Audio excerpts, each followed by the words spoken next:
हा स्टॉक अचानक 200% वर गेला. व्हॉट्सअपवर सगळे बोलतायत आणि तुम्ही एंट्री घेतली. पण 3 दिवसात स्टॉक -60% खाली आला. थांबा, हा मार्केटचा अपघात नव्हता, हा होता मार्केट मॅनिप्युलेशन. आजच्या या व्हिडिओमध्ये मी तुम्हाला सांगणार आहे मार्केट मॅनिप्युलेशन म्हणजे काय, पंप अँड डंप म्हणजे काय, ऑपरेटर स्टॉक्स कसे चालतात, रिटेल इन्व्हेस्टर कसा ट्रॅप होतो आणि सर्वात महत्त्वाचं या सगळ्यापासून स्वतःला कसं वाचवायचं. हा व्हिडिओ शेवटपर्यंत पहा, कारण शेवटी मी सांगणार आहे अशी गोष्ट जी 90% लोकांना कळतच नाही. नंबर 1, मार्केट मॅनिप्युलेशन म्हणजे काय. मार्केट फ्री आहे पण फेअर आहे का? मार्केट मॅनिप्युलेशन म्हणजे जाणीवपूर्वक स्टॉकच्या किमती वर खाली नेणे, फसवणुकीने, अफवाने किंवा व्हॉल्यूमने.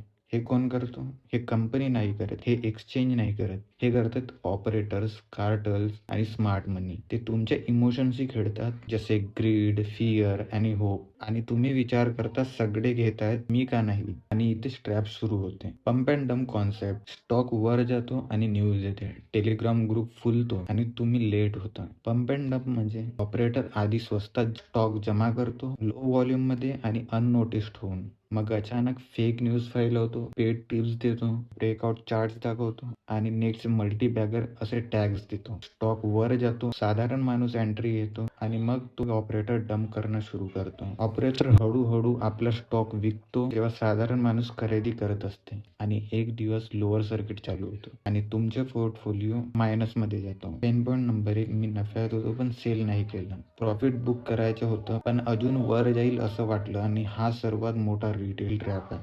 ऑपरेटरला माहित आहे रिटेल कधी सेल करत नाही, तो स्टॉक वर नेतो तुमच्या लालसेमुळे. जेव्हा तुमच्यात ग्रीड वाढतो आणि जेव्हा तुम्ही ऑल इन होता तो बाहेर पडतो. तुम्ही प्रोफाईल पाहता पण हातात काहीच नाही. ऑपरेटर ड्रिव्हन स्टॉक्स कसे ओळखायचे? चार्ट सुंदर दिसतो पण कंपनी गटरात असते. ऑपरेटर स्टॉक्सची लक्षणे: बिग फंडामेंटल असते, no revenue growth, promoter holding कमी असते, सडन व्हॉल्यूम स्पाइक होते, technical and no business stock असतात आणि तरीही स्टॉक वर जातो. का? कारण यामागे ऑपरेटर आहे. पेन पॉईंट नंबर 2, सगळे बोलतायत काहीतरी खास असेल, फ्रेंडने घेतला, टेलिग्रामवर व्हायरल झाला, युट्यूबवर 10 व्हिडिओ पाहिले आणि ह्या स्टॉकची टिप मिळाली. ही हर्ड मेंटॅलिटी आहे. ऑपरेटरला रिटेलची सायकोलॉजी माहित आहे, सगळे घेत आहेत, मिस होईल, लास्ट चान्स आहे, या प्रकारचे मेंटल प्रेशर्स. आणि त्यामुळे तुम्ही न विचार करता एंट्री घेता. पण लक्षात ठेवा, जेव्हा साधारण माणूस एंट्री घेतो तेव्हा स्मार्ट मनी एक्झिट घेते. रिटेल इन्व्हेस्टर ट्रॅपची पूर्ण प्रक्रिया: सगळ्यात पहिले ऑपरेटर एंट्री घेतो सायलेन्स मध्ये, मग प्राइस थोडी थोडी वाढवतो,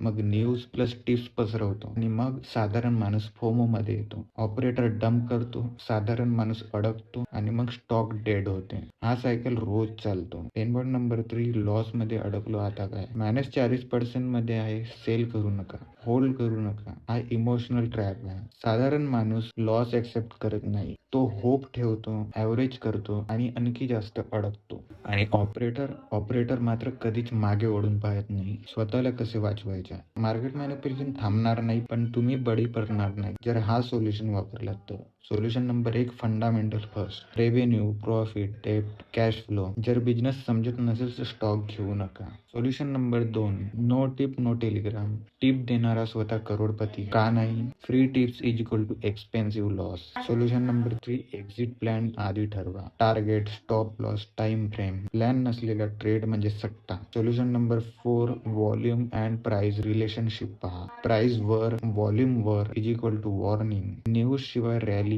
is equal to red flag. In conclusion, market manipulation हा मार्केटचा अंधार आहे पण ज्ञान हा प्रकाश आहे. तुम्ही गरीब आहात म्हणून मार्केट तुम्हाला लुटत नाही, तुम्ही अज्ञानी आहात म्हणून तुम्हाला मार्केट लुटतो. ऑपरेटर हुशार नाही, तो फक्त तुमच्या इमोशनवर खेळतो. आजपासून एक गोष्ट लक्षात ठेवा, मार्केटमध्ये कमवायचे असतील तर वेगवान नाही, शहाणं व्हावं लागते. आणि त्यासाठी तुम्ही आमचे चॅनल सबस्क्राईब करू शकता. जर हा व्हिडिओ तुम्हाला एक जरी चुकीचा ट्रेड टाळायला मदत करत असेल तर लाईक करा, शेअर करा आणि सबस्क्राईब करा आमच्या चॅनलला. This is Ashish over and out.